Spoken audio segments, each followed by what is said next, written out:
David, it's good to have you back. Yeah, I'm excited to be back. I had a really good trip to Virginia, but on my way there, I stopped by DC for the Spy Museum. So I highly recommend it, and check out some pictures on our Facebook page. Oh, cool. Because I posted a bunch of stuff on there. They had so many different exhibits. You know, like the COVID, their emails like, oh, try and limit your visit for 2 hours. And like, I was watching the time and we only got through a third of the first floor. There was so much information at every little exhibit. And I wanted to read everything. It was intense. Were they enforcing it though? No. I could have stayed, but I had planned on, this will just be 2 hours. We were walking around for 3.5 hours. And finally I was just like, I am starving. Let's just go to the gift shop and then get some food because I'm about to pass out or something. Give me an idea. How big is this place? Well, it seems like they rotate floors because they sent us to the 5th floor, and then their 4th floor is like the next floor. So I'm guessing they rotate exhibits or something as they're doing new ones. So the one floor is probably like the size of like a Target, and they broke it up into different sections. And there's five floors of Target. That sounds massive. Well, it'd be like 4. The second floor and the first floor is where the gift shop is. So it'd be 2, 3, 4, 5, right? So I think they used 2 floors. That would be my guess because they just were like, all right, we're going to send you to the 5th floor. But I think everybody went to the 5th floor. So I think they might rotate exhibit. I don't know, but I definitely want to go back again, and like with the mindset of like, okay, we're gonna be here for like 5 hours or 6 hours. We're gonna make that trip someday. Maybe this year. Yeah. Maybe we'll make it happen. That would be cool. I wanted to do a live stream, but they didn't allow video. Oh, so yeah, I was gonna live stream the whole thing. Well, it is on our Facebook page after all. Right, exactly. But yeah, there are so many movies I didn't even know existed. So I got pictures of them that we got to add to our list. In fact, I got to remember to do that later. But one of them, there was a whole room about like a handler and agent relationship. And there's a movie called The Green Prince. I don't know if it's on our list, but we definitely got to watch it. It's about a Mossad agent that flipped a Hamas member from Palestine or something. And they had a whole like 15, 20-minute video about how their relationship was built. And I took a bunch of pictures of the wall where it talked about like the strategies that handlers will use to like develop agents. And, you know, they had a whole interview with him where he talks about, there's a little bit of manipulation, but, you know, building a lot of trust and transparency between you and your like agent is like really important. So, like, I didn't even know this movie existed. So we definitely got to put this on the list. So I highly recommend everybody. Yeah, right. I'm literally putting it on. I'm typing as we speak. Yeah, I think it's The Green Prince is what it was called. But everybody listening, definitely go check out the Spy Museum. And I want to ask just one question. Like, was there anything going in that you were like specifically excited to check out, and did you get to? Or were you I didn't know. Going in open-minded? Oh, I was just going in open-minded because I don't. I've seen some of the pictures of their exhibits there. So, but they don't have like a full-on, you know, like the CIA museum because you can't go there. It's not open to the public. They have a whole like virtual tour of that museum. I don't think they have anything like that about the Spy Museum. And I've watched a lot of their podcasts and listened to a bunch of their podcasts because they always have someone's book that they're talking about. And I was just like, oh, there's got to be tons of stuff linked to that. But most of that was in the gift shop. The actual exhibit, I mean, like I skipped the second floor just because I was like dying. But all of the exhibits were like based, like everything was divided on different sections of tradecraft. Like, so they had like, I didn't really know about anything specific that was other than the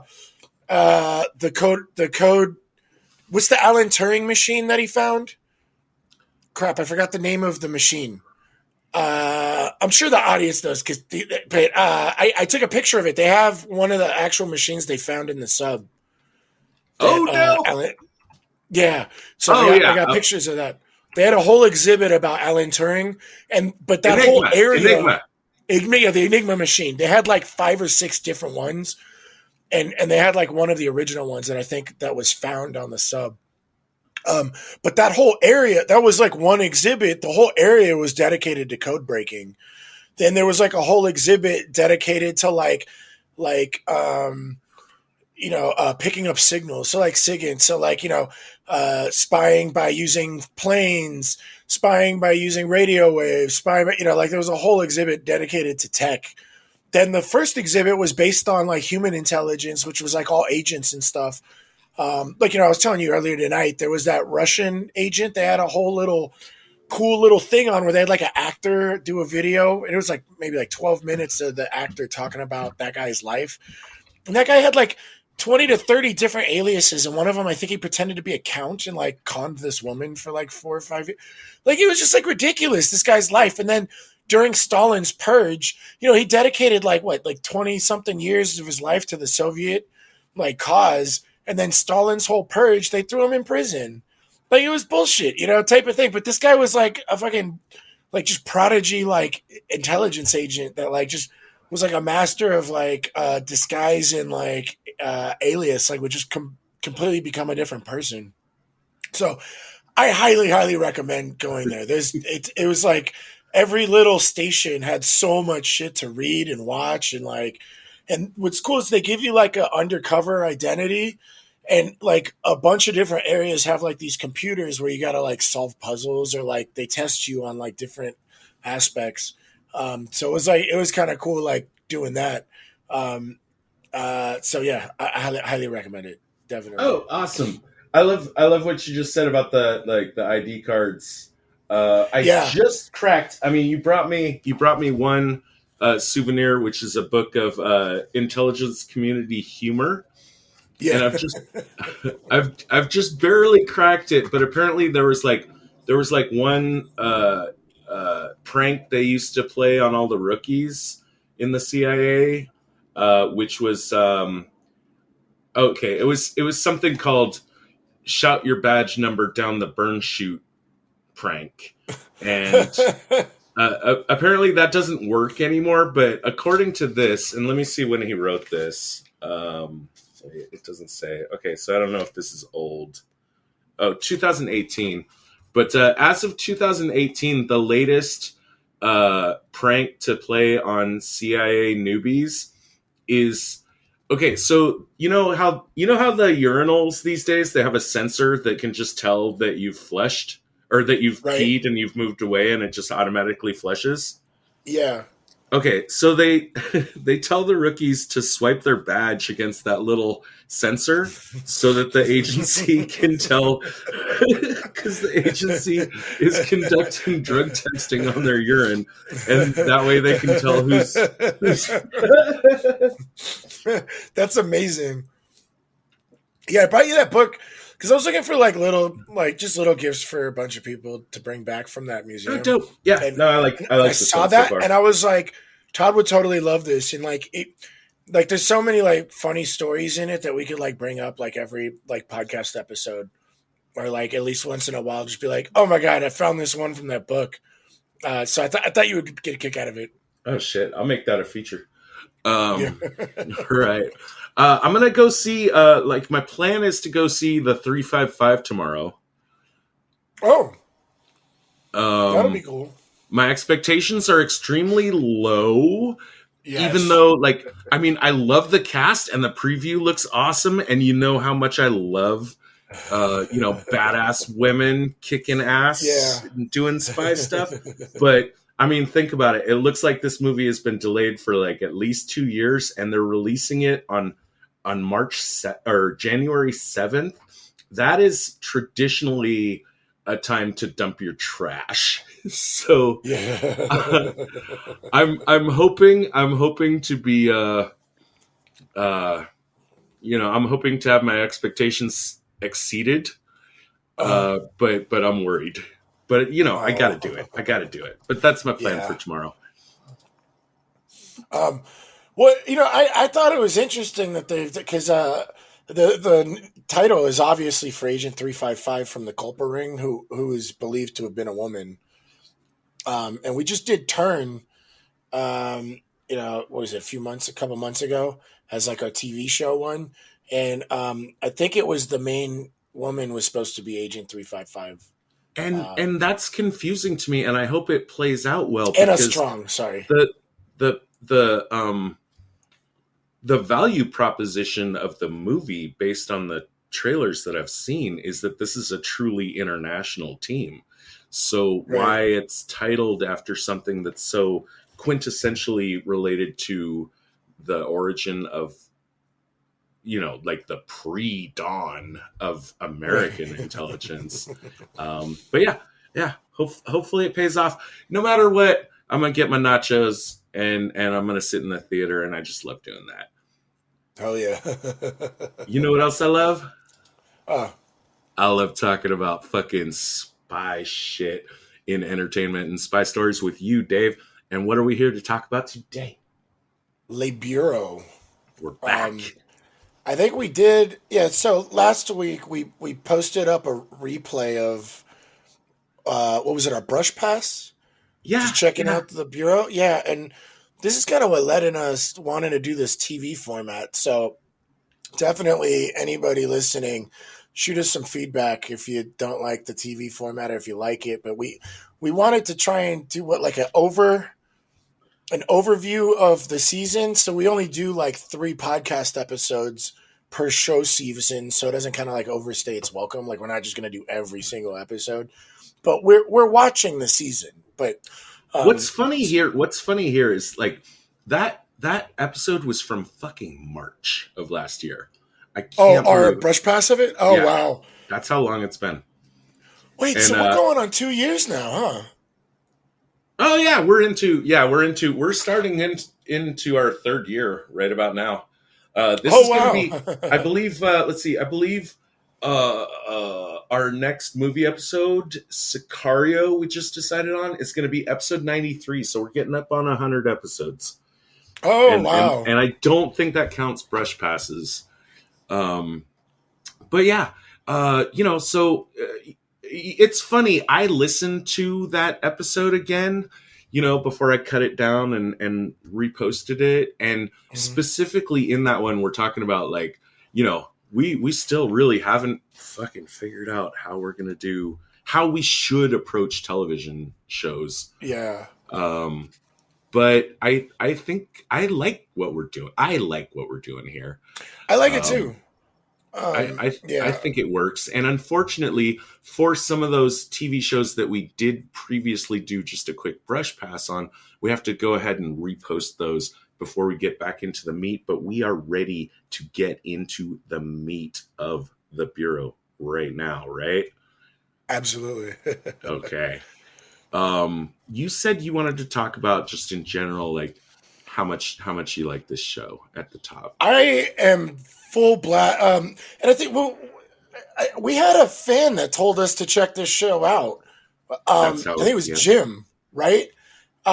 Yeah. So Jim, if you're listening, this is for you, and definitely thank you for this recommendation because I think Todd and I have both like just expressed our overabounding joy of the existence of the Americans, and I feel like Le Bureau is not just at that level, but like maybe like a step above the Americans as far as tradecraft goes. I'm just completely blown away with how much is packed in, and like how much it's not like just thrown in there. Like a lot of it makes sense, and they're really showing you the effectiveness of some of these techniques that they use. Um, One thing I really, really liked that kind of struck a chord with me when I was, watching up to episode 6, the director made a point talking about, because they're trying to figure out whether or not Cyclone is a traitor or not. And they actually try and figure out if a lot of people are traitors or not. You know what I mean? And his line was, with all the spy movies I watch, everybody looks like a traitor or something like that. Like everyone's suspicious. and that's something that really kind of struck a chord with me because a lot of times in like spy fiction or like just content in general, it's pretty kind of clear like who the bad guy is, and and it's and it's just watching the team find them or figure them out. You know what I mean? Or if the audience doesn't know and they're trying to figure it out, there's like this like it's narrowed down for the audience. You know what I mean? Like it's kind of like a homogenized process, which is important in entertainment, right? Like you watch like kabuki theater and everything's over exaggerated. You look at old plays, everything's melodramatic for a reason to kind of show the audience. You look at like movie action and it's overemphasized stuff. There's nothing subtle because you want the audience to understand what's happening, right? What I like about Libero so much is that line that the director says, that with all the spy films I've watched, everybody looks suspicious or everybody looks like a traitor.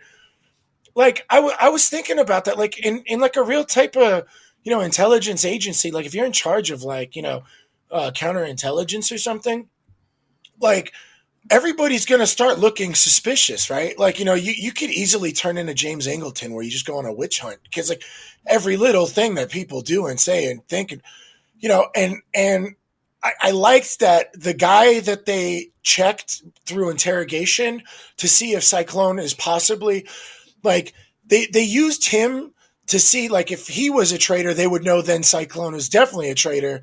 But by clearing him, they're like, okay, it's still possible that Cyclone's not a traitor, But with a lot of the cinematic, storytelling that they used, they left it really open. This guy could have been, And so I really liked how the show put like that just atmosphere of distrust and like vague like you never know what anybody's doing, especially with like those random shots of our main character.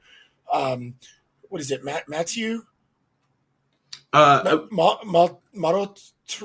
I can never pronounce his name. Malotru is his Malotru? code name. That's not usually how we refer to him here. In this show, he is Guillaume de Bailey. Guillaume. And we're gonna use de Bailey as okay. We got to pick like one name that like the audience can really key in on. And to keep ourselves straight too. But we're gonna call him de Bailey. Okay, so like de Bailey, like if you've ever seen Mindhunter, where they have those just random shots of the BTK killer that has nothing to do with the story, we're getting these shots of de Bailey being interrogated by an American who I assume is the CIA. But I mean, like I don't think they've told us up till we're gonna get to that. Yeah. Okay. Oh, but you're talking about there's a framing device in this one. Like we have seen and through the episodes, which I've seen more of than you have, in each episode, like there's a framing device which is used in a lot of spy movies of like an interrogation that's happening in the future, like after the fact. Right, and that didn't start till like a couple episodes in or something, right? I promise you, it actually, I think it even starts in episode 1, but each time they go back to it, you get to see a little bit more of what's going on. At first, you just see that he's, answering some questions. He's connected to a lie detector for sure. Yeah. But in each time that they revisit that interrogation, we get to see a little bit more about like why is this interrogation taking place? Who's actually involved in the interrogation? But that was something I was gonna get back to. But your thoughts on we can definitely get back to that. But the reason why I bring this up is because of this kind of theme of you never really know who the good guy or like if someone's like clean or not. And if you start looking, you're going to see it everywhere. And so this framing device that you're talking about, where we're seeing this future interrogation of him, we still don't know if de Bailey is legit or not himself. We know that he's seeing this chick that's probably got ties to terrorism, right? Nadia, that he's been fucking. And, and he becomes privy to like, oh wow, she's involved in something herself, and she figures out, oh, he's involved in something. Like you never really know. Like that's what I really like about this show. Like you get a lot of spy films, like especially like Tinker Tailor Soldier Spy, where we didn't really know who the mole was, right? Unless you start really paying attention, you might be able to deduce it, especially like after a certain point, you're like, oh, okay, now we know who it is, right? But even in that situation, it's like there's one bad guy. Who is it, between any of these guys, versus this? It's like there's a lot more innocent people that look really guilty. And you know what I'm saying? Right. It's Well, like the opposite. if I remember correctly, in Tinker Tailor Soldier Spy, we get as the audience, we're given the information there is a mole somewhere pretty Right. early. We just don't know who it is. In Le Bureau, we don't have we don't have that to like focus on. Like Right. the show is not telling us like one of these, or like that Australian show. What was that called? Oh, Pine Gap. Pine Gap. In Pine Gap, pretty early, we're given to say, like, okay, one of these people, it's like a closed room mystery. One of these people is a traitor. One of these people is a werewolf. Can you, as the audience, figure out who it is? Here, we don't have that. Here, we're just Right. we're just given, and this is a feature, by the way. If you listen to us talking about the first episode from almost a year ago, that we talked about this show absolutely does not hold your hand. There's almost zero. I would actually say there is zero. No, almost zero. I can. Sorry, exposition. I Right. actually thought of a couple points that I might make in this podcast where I think they were doing exposition, but it's very minimal. Yeah. You're just fly on the wall watching these people do their thing, and you have to, especially in the first episode, you just have to deduce from the conversations they're having of even what these people's relationship with each other are, or where they exist in the organizational structure. Yeah. Yeah, and that gave me, and this is just to wrap my point up real quick so we can get on to talking about the episode. This is what I really wanted to pinpoint about this show, especially, I mean, like I haven't seen that for this future seasons, but just this season specifically, there is like such an atmosphere of realism, of just like second guessing, and like you could possibly be wrong and you understand the gravity of being wrong. So like, just to kind of give you the premise of what's going on with this guy Cyclone, he goes missing and they don't know if he betrayed them or not.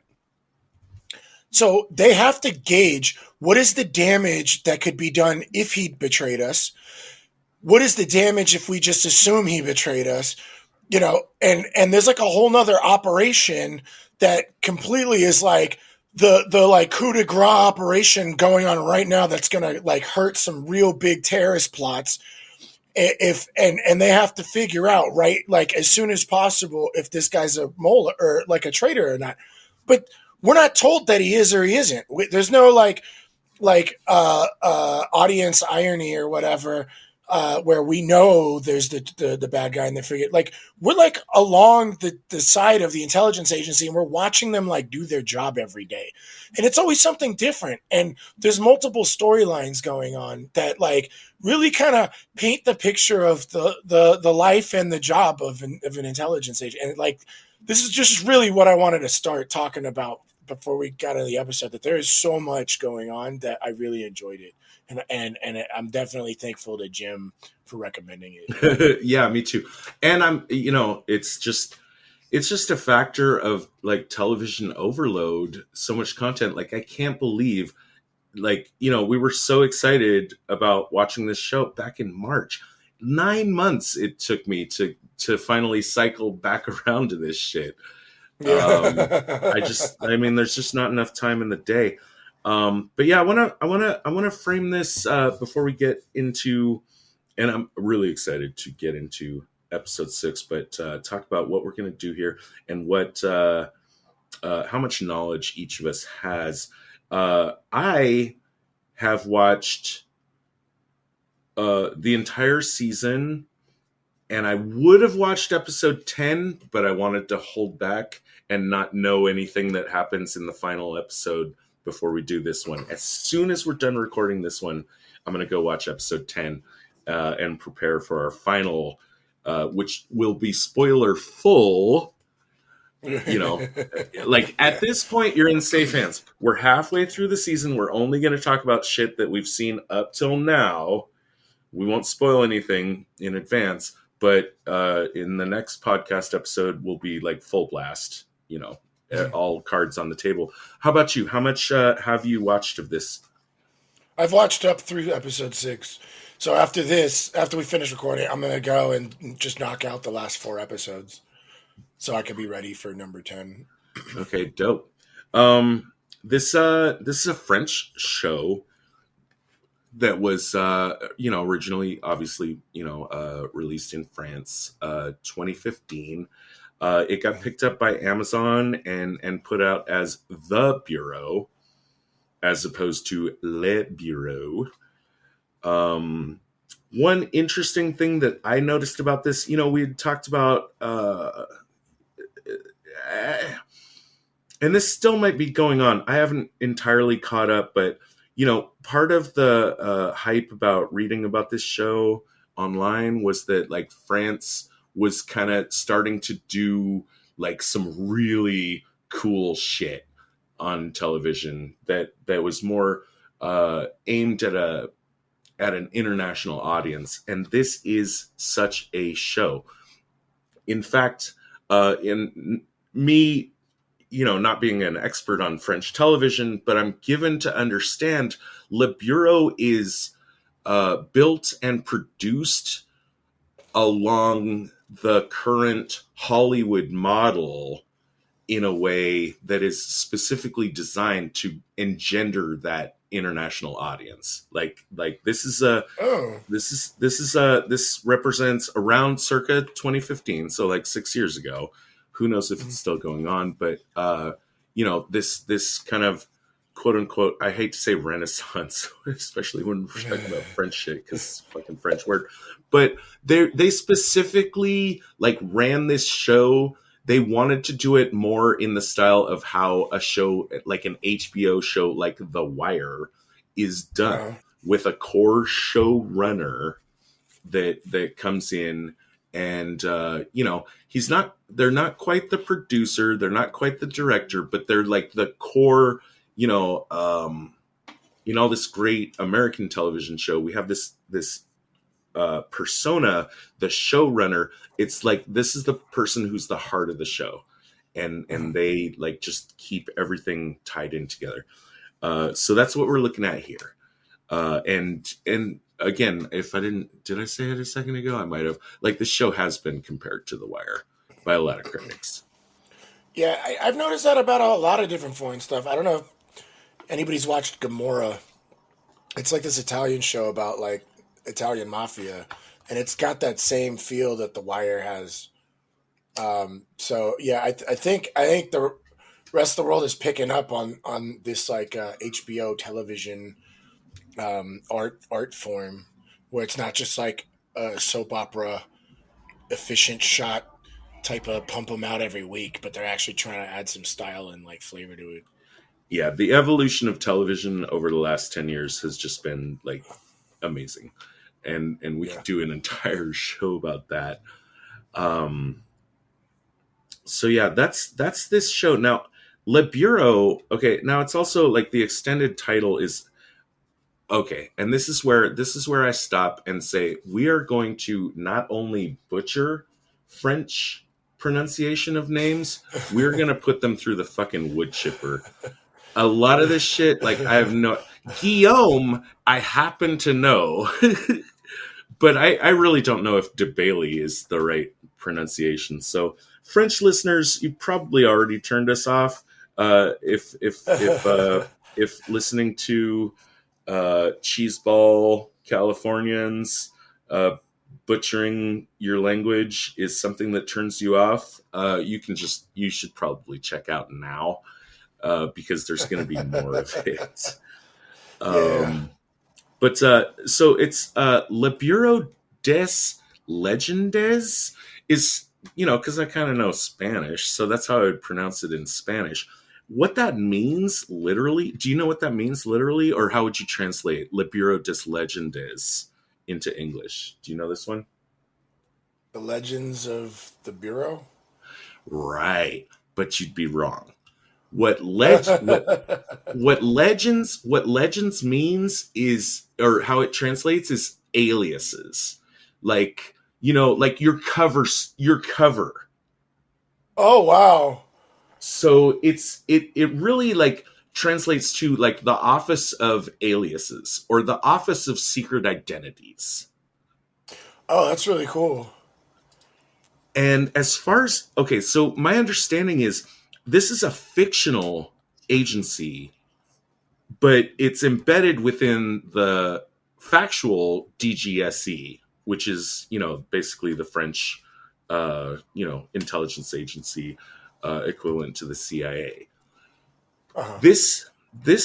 One thing I started wondering about while I was doing my notes for this show is the Bureau. We'll just call it the Bureau.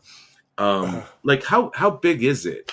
Like Henry Duflot, like DeBailey's boss, is he the head of the DGSE? No, he's not. He's just the head of this one very kind of small department within the Uh-huh. DGSE.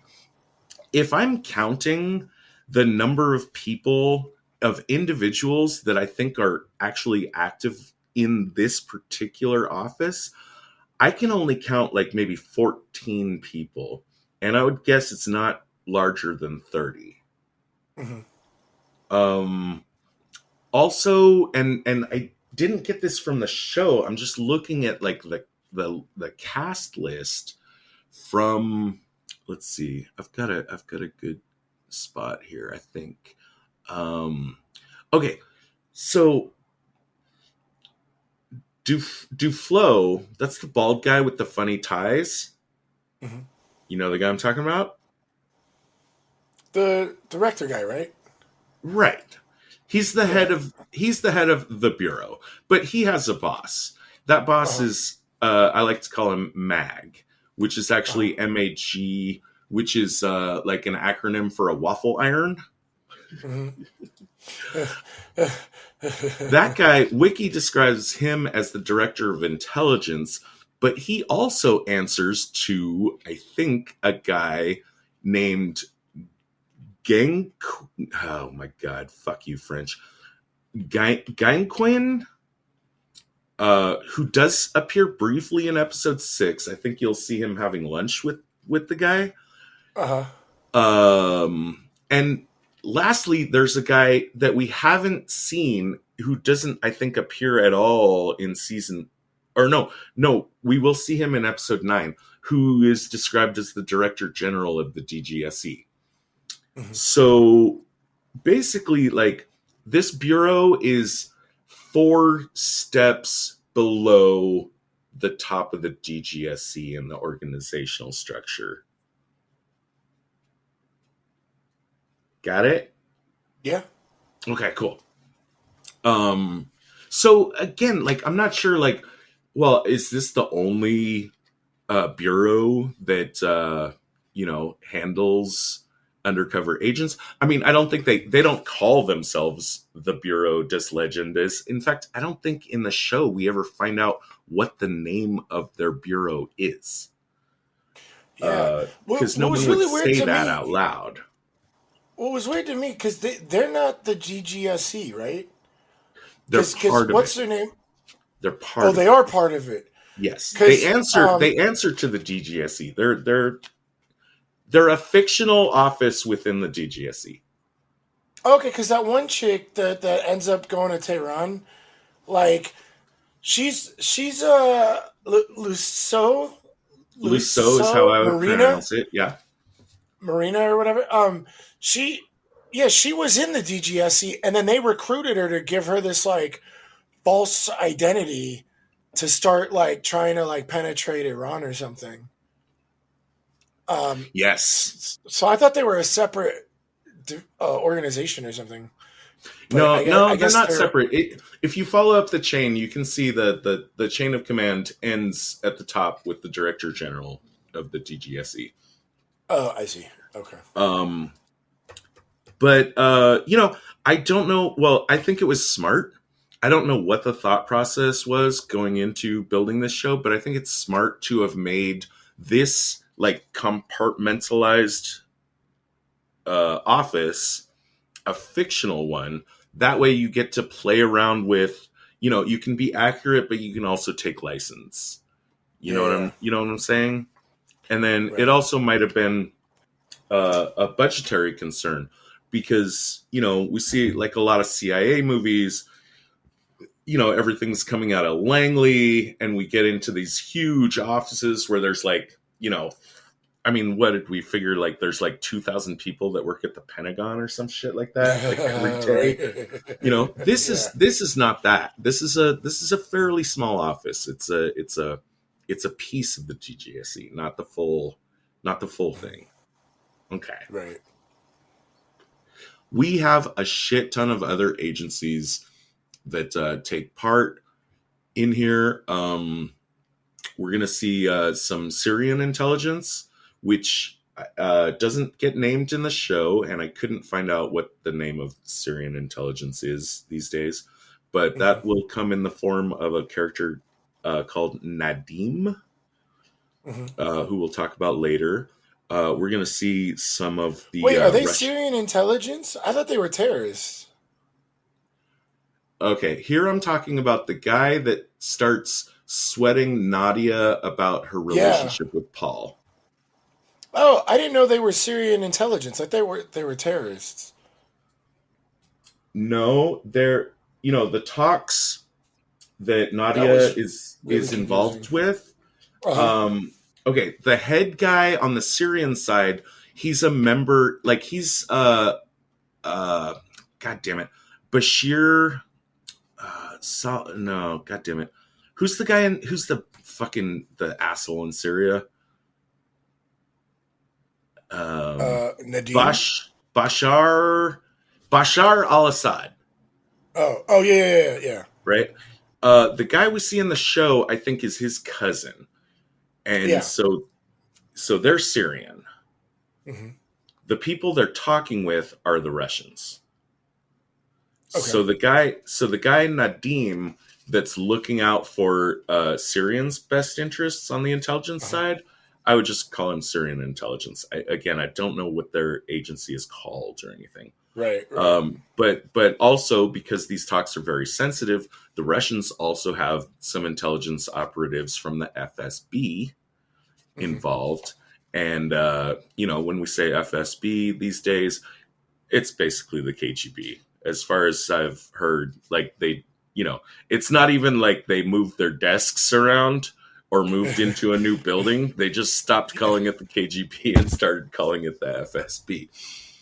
Um, Okay. we're also going to run into some talks with the Algerian DRS, which is the Algerian intelligence agency, which was founded right after the independence war that we talked about in Battle for Algiers and some other episodes. I think Jackal, Day of the Jackal had something to do with that, maybe. Mhm. Algiers just keeps coming up. Uh, Mhm. yeah, it was funny. Like in our first when I was because we had just done Battle for Algiers and some other shit. When we were first talking about Le Bureau in our brush pass, I made a joke about like this is very quickly becoming the Algerian intelligence podcast. Yeah, right. I mean, how many times have we like opened up the can of worms for Battle of Algiers and like how much it's influenced a lot of these films? Dude, it's seriously one of the most important movies that I would never have become aware of or cognizant of how important it is, except for doing this podcast. Right. Um, there's certain jihadists in the Sahel region. Now, that is a large region that stretches across major territories in Africa and the Middle East. They're going to come into play. Iranian intelligence haunts the background of the plot, but we have not seen them active as of episode 6. Spoiler alert, we might get to see them later in the season. And again, you kind of spoiled it, but not really, because this is something like, remember I said, these interviews with DeBailey that are happening in the future, presumably like after like all this other shit has happened, but Mhm. we don't know what actually happened. Over time, we get to see little bits more of what's really going on, and it's in this episode 6, that we see that whoever it is that is interrogating DeBailey Mhm. is being coached by a man with an American accent. Right. So, CIA most likely. Right. Um, how much did you like okay, so our main character, right? I went and checked him out. By the way, he's like way more. He's actually better known as a director than an actor. The Oh, guy that really? plays Guillaume de Bailey. Yeah. He's got more What did he awards for. direct? Uh, yeah, some French stuff. Like Yeah, got a bunch of yeah, awards. Sorry. yeah, yeah. It's okay. I I was feel just like a wondering. They total might. philistine Yeah. admitting that, but he is best known to American audiences for having a prominent role in the film Amelie. Did Oh, you hear this? okay. Oh, Which that was him. it Oh, was him. okay. Yeah. Okay. No. Okay, Yeah. but No, what was the definitely. best? What was the thing I found Yeah. that was the best?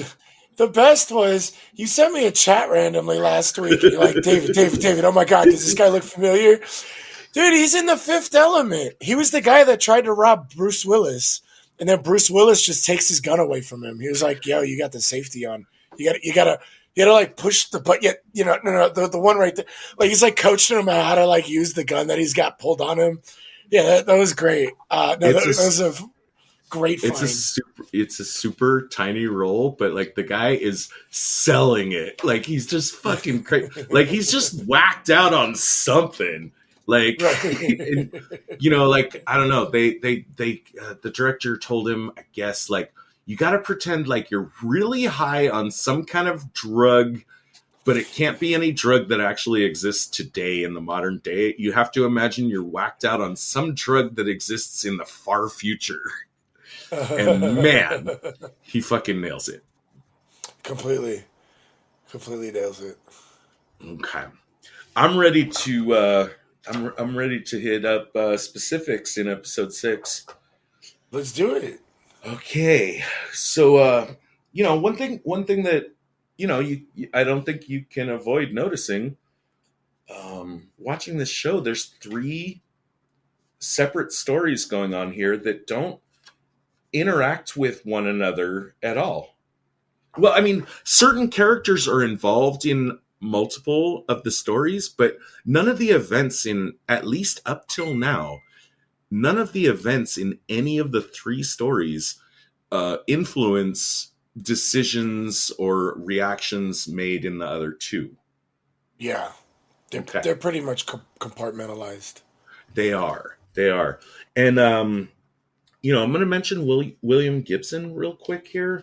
Mhm. Uh, Obviously, like massively influential, father of cyberpunk. One of my favorite authors. And this is something that, I mean, this is similar to something that he did in at least his first 3 trilogies. So his first 9 books, and I'm not sure, I haven't really caught up with him a lot after that. But in each of them, in William Gibson books, there's always 3 main characters who don't like. Let's say there's A, B, and C, and each chapter you're cycling back. You're doing a chapter of A, chapter of B, chapter of C, and then cycles back, and he repeats this pattern. And by the end of the novel, like A has met B and B has met C, but C never met A. And Mm. like there was some point of, I don't know. He's telling 3 different stories, but like there is a moment of interaction at the end. So far, by episode 6 of Le Bureau, that hasn't happened. I'm watching it closely to see if it ever does. But I think, even though it'll involve us jumping, instead of jumping, well, I'd rather tackle each story individually, even though, like, in one story we might advance to the end of that episode 6 for what's happening with character A, for instance, and then cycle back for what's happening in the second story. Okay, I hope I didn't confuse that too much. 3 separate stories. I'm gonna call them Louiseau, Cyclone, and Nadia. Yeah, Louiseau's story is really, really fun. I like this a lot because if you ever watch like spy films or shows or whatever, there's the mole story and then there's the training story, right? Well, Louiseau is kind of like De Bailey's like new protege or new project, I guess, and he's been tasked with like training her. Um, she's very pretty, very short hair, like when Britney shaved her head, like Right. maybe a number two. This is how I kept them straight in my head. Is I call her Baby Pixie, and her handler is Mama Pixie. Oh my god, her handler does have a pixie haircut. Yeah, no, they definitely both have that pixie haircut. Yeah, but Louiseau, so like we mentioned earlier that she was in the DGSE, but now they had to like squash that whole thing, and now she's going into like a whole different alias or something. But the idea is that she's going to pretend to be a seismologist to get recruited by this Iranian tectonic seismologist guy. He's a scientist. And like every year he takes, by the way, I want to know if this is real. Like, does this actually happen? Do people from other countries come to another country and every year take someone? Like, is France like really that known for seismology that Iran is like, yeah, I'm going to go every year and take someone back with me to Iran to help me study seismology. Like, I don't know. Hold on. I hadn't even thought about this. Are we supposed to think that he's Iranian? Oh, he is. Okay. The guy, yeah, the guy that's picking someone up from France to go back to Iran. Okay, so just to let you know, this is the entire purpose of Louiseau's character. Is she's being used to create an identity of being a seismologist that has done work and research and has like accolades and knows what she's talking about, even though she doesn't. Um, she is going to try and like attract the attention of this guy what is the organization they're at? Well, anyway, that guy that we're talking about is Iranian. And what he does is he picks up every year, I guess is what we're supposed to believe. He comes from Iran, works with like this seismology team or like this science center in France somewhere, and takes someone back to Iran with him. And they don't want her to like sleep with him, which, by the way, I liked a lot because one of the things I learned sorry for the huge tangent. No, at the Spy Museum, they had a whole little kiosk about Mata Hari. And by the way, there's like a bajillion films about her that we're going to have to do for the podcast. Okay. But one of the big things on that exhibit they were talking about is the femme fatale spy, just like using her like vag to like seduce other spies. like that whole like dogma only comes from Mata Hari, that it's not as like prevalent as you would think. And I really liked about this show that they did that with her, that they made her keep a distance, because he's a married man in Iran, right? And it's, after the revolution, Iran became an Islamic republic, right? It's called the Islamic Republic of Iran, right? Because of the whole Khomeini like takeover, right? So him committing adultery, in the country is not going to be a good idea. So if she sleeps with him, he's not going to take her back, right? But she's also like a woman, so he's probably not going to take her back. Like usually, like because her handler said he's only taken men back, right? So That's true. not only can she not use her female wiles to attract him, she also has to figure out a way to get his attention to get picked to go to Tehran so she could like open the door for the penetration of Iranian. What is she trying? Oh, she's trying to I find out don't if the know. nuclear program. Oh no, no, I know. Seismology. How will this lead? How will this lead anywhere? I'm unclear. I will Yeah. just state that right now. I'm unclear how, like, what the end game of this is. I know that her goal, her short term, well, I mean, her short term mission is accomplished already. She's already, gotten into this institute. Right. Uh, Her midterm goal is to get picked by him to go to Iran. And then after that, I don't understand what the next Oh, step is. oh yeah, yeah. Well, one, I don't know how seismology applies to this, but she's supposed to discover if the nuclear program in Iran is for weapons of mass destruction or if it's only for electrical, like nuclear, like we have our So nuclear maybe power it's plants. it's just a way of getting her into Iran Right, pretty with much. That's that. with a sweet cover. Yeah, like a really good cover, right? And then Like a and then like and then yeah. they'll figure it out. They'll figure out the next steps from Right. there, Yeah.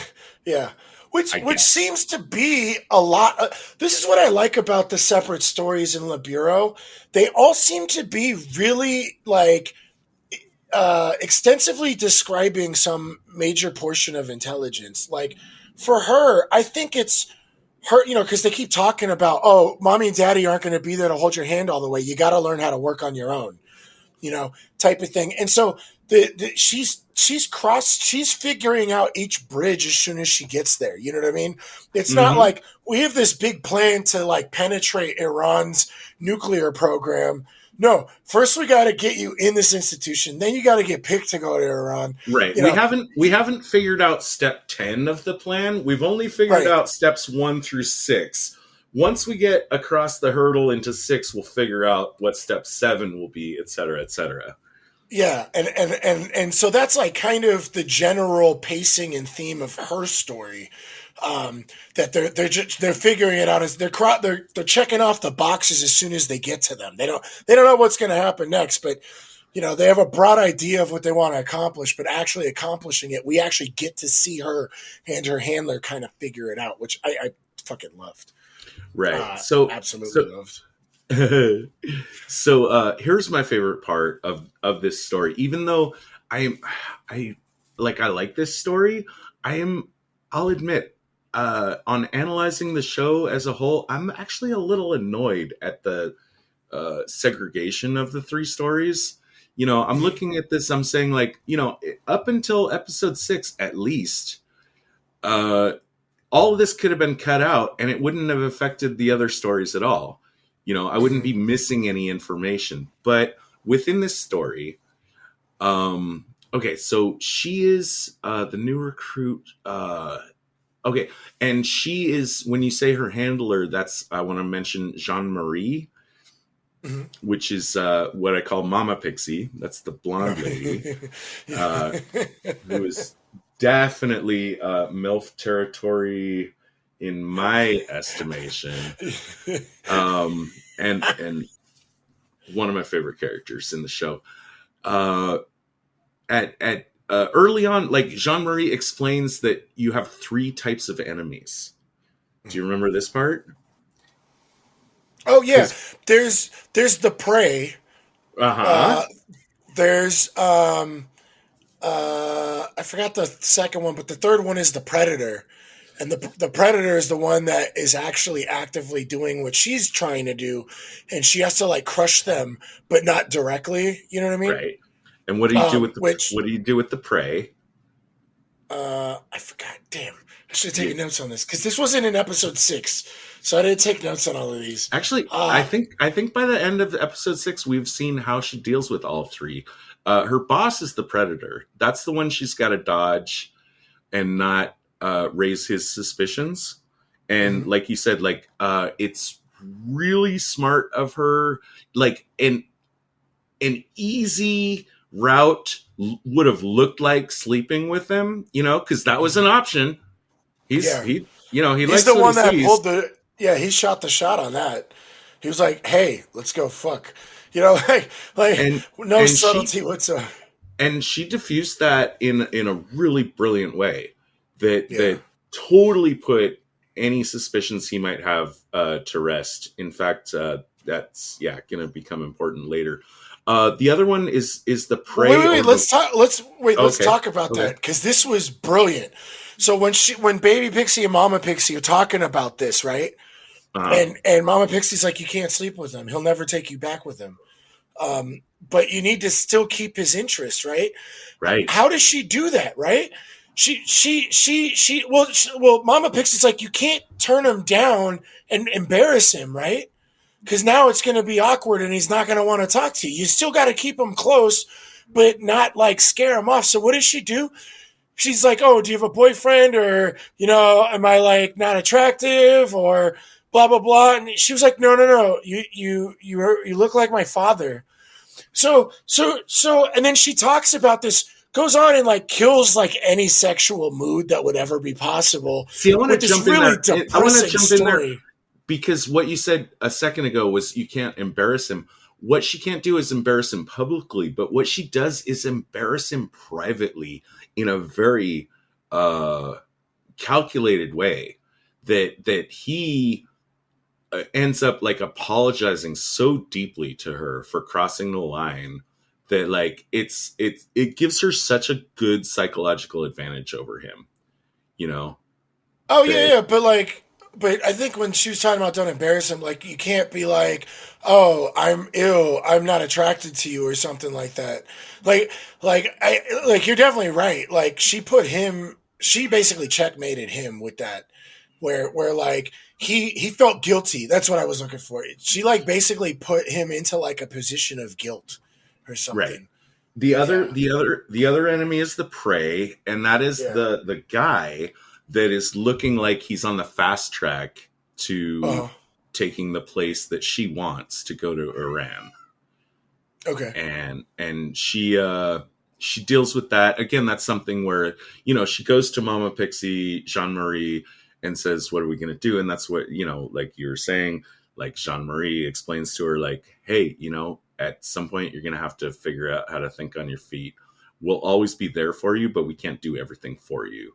Right. um, and she basically lists out a bunch of things like don't break both of his legs, don't put cyanide. Yeah. She gives her a Yeah. list of things that you shouldn't do. And but she crafts. She uses her boyfriend to By the way, that whole relationship was super weird. I which get which the which attraction relationship? Which relationship? with her interrogator boyfriend. He basically beat the fuck out of her, and she realized that the DGSE was testing her loyalty, and then she just wants to fuck him. Like it was really strange how it played out, but I guess it kind of makes sense, especially like in this world. You know what I mean? You might have. But I might have missed that. Was he the interrogator?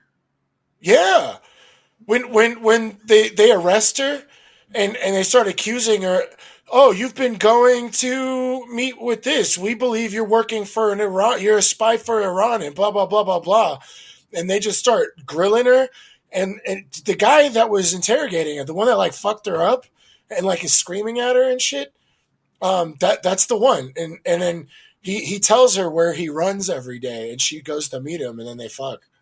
Yeah, Oh that's wow! Oh god yeah. damn! I missed that. Okay. Yeah. Um.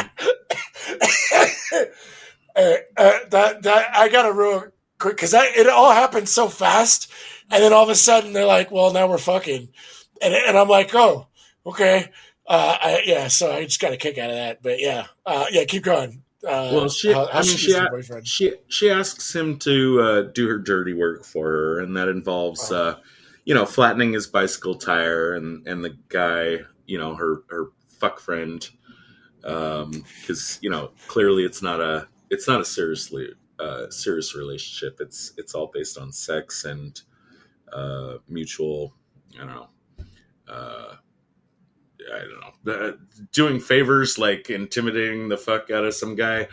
Um, it's an excuse. It's an excuse for that guy to make some very like veiled threats Yeah. toward the guy about like how you should not go to Iran, and then later he's somehow calling the guy, the prey, from a phone number that looks to the prey as if it's coming from his wife's cell phone number. I'm not sure how they accomplished that. Oh no, Uh, yeah. He met the wife and said his phone was dead, and then asked to borrow her phone, and just calls him. He oh like she he shit! was like Oh, I missed she that too. Oh, good yeah. call. Good call. Yeah. Oh my god, that shit was so crazy. Like I was on the edge of my seat watching that whole interaction. Yeah, because he's really strong arming the prey guy. Right, and he's got the distance. Like, Yeah. and what's the prey gonna do? Whatever. So Yeah. so that plan works. And then there's the third type of enemy, which I think actually I just rewatched 6, so now I feel like maybe am I might be, stop me if I'm jumping ahead into Mm. episode 7. Do you remember her getting really drunk with a friend of hers? No. Okay, so I'm gonna stop there and not spoil it. But the third enemy is your friends. The third enemy is Oh, people okay. that you like, people that Yeah, are like on that's your right. side in the Yeah. office, and Mama Pixie Jean Marie's advice on that is you have to crush them ruthlessly as well. That will happen. I guess we'll save that for next podcast episode. But Yeah. yeah, the three types of enemies, they're all established, and we get to see Luceau handle each of them Oh. in a particular way. I love it. Doesn't have anything to do with any of the rest of the story. Yeah. Any final comments on Luceau, or are we ready to move on to Cyclone? Um, no, I just wanted, I really, like, we talked about how she dealt with, the guy that was her competition for the spot. And, I just liked how the boyfriend that she was fucking calls himself the horoscope man. And I guess the Yes. horoscope for, he's like, oh, you're Sagittarius. November is something, blah, blah, blah. Hey, it says don't take any risks. I'm letting you don't take any risks. Like, dude, it was so like gangster the way he just kind of sneaks it in. You know what I mean? Like, yeah, I liked it a lot. But no, I think we're good. I think we hit like a lot on that, and yeah, we're definitely good to go to Cyclone. All right, tell me about Cyclone. Start by telling me what we remember from, what's happened from. What do you remember from episodes 1 through 5 about Cyclone? Well, so Cyclone gets established in episode one, right, where he's like drunk Yep. and gets Hmm. caught by the police, and He's that's who. he's a Le Bureau agent in Algiers, right? That's right, and he gets arrested and then just falls off the radar. And that's when the Bureau is basically doing a bunch of like table talk strategy analysis of, is he a traitor or is he not a traitor? And like I always bring this up in our podcast. Like anytime we get to see any amount of analysis makes me really happy because it's not Hmm. exciting and you're not Oh, going I to love. see it in film like very No, often. So the analysis scenes in this show are fucking off the radar. Like they're so yeah, good. yeah, The I question, enjoy every yeah, the yeah. question is like, did he, did he get clocked and picked up? Did he just fuck up? Like, was he just really drunk? Did he plan to disappear? Because we saw in episode 1, like, they traced him. He got. I mean, all they know is he was drunk in public. Right. The police took him to the police station. They made some moves to see what's going on in the police station, and they found out like he's not there. So he has just disappeared off the map, and they don't know why. Yeah. Did he organize his own departure? Like, is he Yeah, betraying them? they list like every possible option that maybe he just fucked up. And the thing is he's like a devout Muslim, so there's a video of trying to train him to deal with interrogation drunk. And he refused to drink because he's a Muslim, and now he gets caught drunk. It doesn't look very good for him, right? You know, like he's supposedly this devout Muslim that doesn't drink, and now he gets picked up drunk. So, did someone poison him drunk? Did he actually get drunk? Did he have some change of heart? Like, or was this all set up for himself to get caught? You know, they don't really leave out any possible scenario, and then they pretty much one at a time try and eliminate as much of the scenarios as possible to try and figure out which one it is. That's right. That's right. Um, when we pick up on this story in episode 6, they've given the job to DeBailey, Uh, and when we pick this up in episode 6, it's actually the opening scene. He's going to meet with some Algerian contact about Cyclone, and this is a follow up on like basically like I don't know. In conversations with the Algerians, DeBailey and DeFlo had talked Mag into letting them like drop some hints, and like they're trying to figure out like what do you guys know?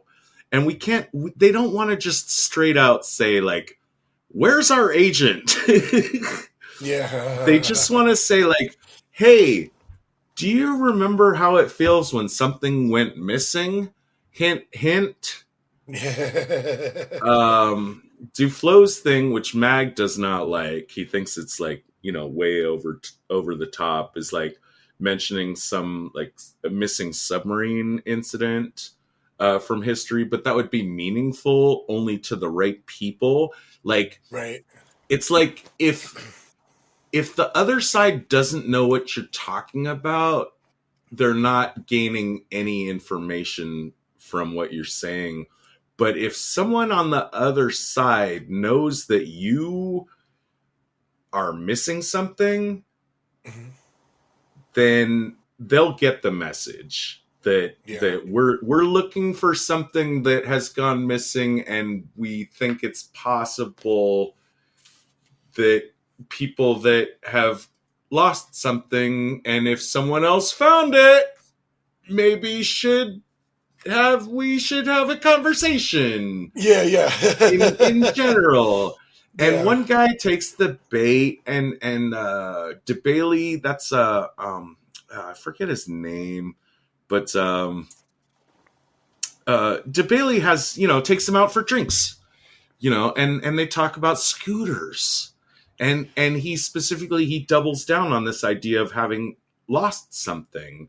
Yeah. Hey, I lost this scooter that was really important to me, and I loved it very much. And it's all like, this is, if we were doing like top tradecraft, best number ones, twos, and threes, like this is a candidate for number one. This kind of Right. subtle having a conversation about one thing and just trying to see what the other person, how the other person reacts. Yeah. But apparently this guy that he had drinks with and talked to about the scooter has taken the clue, and there's a meeting involved where and that's how episode 6 starts out on this story. Is I love the DeBailey's whole gonna go. scooter back and forth. All right. It's super funny, but like they really keep going on this whole scooter story. And when they reach out to him, they even send a picture. Hey, by the way, here's a scooter, and they send a picture of a scooter. The reason why they send that picture is because the payment they're looking for, they want for the information about Cyclone. They made like an eBay. They made like an eBay page post selling this scooter with that exact picture. It's And they fucking keep, nuts, is what it is. yeah, it's fucking hilarious. And they keep adding money. People keep bidding on it to raise the price. They're like, the auction's going to end in 2 days, so you better fit. Like they. By the way, they went through a whole. You want to go through like the whole chain of like pulling to Bailey like into the garage and like just avoiding any contact with anybody. I do. I do. If you want to take me there, I have some thoughts. But No, you no, no, drive. yeah. You drive. No. You go ahead. Talk about it. I just Oh, really, okay. really like the eBay thing. The eBay thing was so fucking funny. Like, It's yeah, I thought it was it's quite absolute brilliance. it's Yeah, quietly hilarious and just fucking great, and such a great way again to create distance. You yeah. know, of like communicating without communicating. Like Hmm. it's so fucking dead drop. Or it's not that. It's something else. It's um, what are those like? What do you call it when people make up those games on the internet where there's like clues left on certain websites and you have to go and figure out like what this code means, and then if you translate it right it'll take Oh, you like a to goose another web, chase, like a what? or no, no, a scavenger hunt, right? Not exactly that. There's some more modern concept to that that Uh, used to be really popular around 2015 on the internet, where like people would like they would match. I don't know. They would create Easter eggs internet, type of thing. yeah, like internet mysteries for people to solve. And some Uh, people, like some, I know of some like games or movies that and video games and board games that use this as like a marketing campaign. You know, can you solve the mystery? yeah, You know, Cards Against Humanity does it every year. oh really? Where there's like a big treasure, and there's like they send you like I have a Cards Against Humanity card with my name on it because my sister got it for my for Christmas one year for me, and like they just send you a bunch of little clues and games, and everything has like hidden messages, and like there's like a whole Reddit for it, and they all try and solve the puzzles so that they can all get to the treasure party or some shit. It's really cool, but Right. I see what you're Like getting at. I mean, there was an Overwatch character that was being teased as like a hacker, but like nobody knew like who or what the character was going to be. But they were dropping clues like all over the internet, and people were scrambling to try to like put the pieces together. And Uh, then it finally turned out to be Sombra, like all that kind of shit. yeah. But yeah, this is what we've got going on, and oh, it's fucking great. Um, but as far as the transfer goes, okay, so they're gonna I guess they want him to meet in one parking garage, and Mhm. then their plan is they're gonna pick him up and take him to another parking garage. You know what parking garages are good for, David? No signal. Yeah. So I mean, I kind of quibbled, you know, like the mule, that's the black lady. There's three what do I want to call them? Operational support characters that seem to work for the bureau. There's grandma, grandpa, that's two dudes. And then there's the mule, which is the black lady.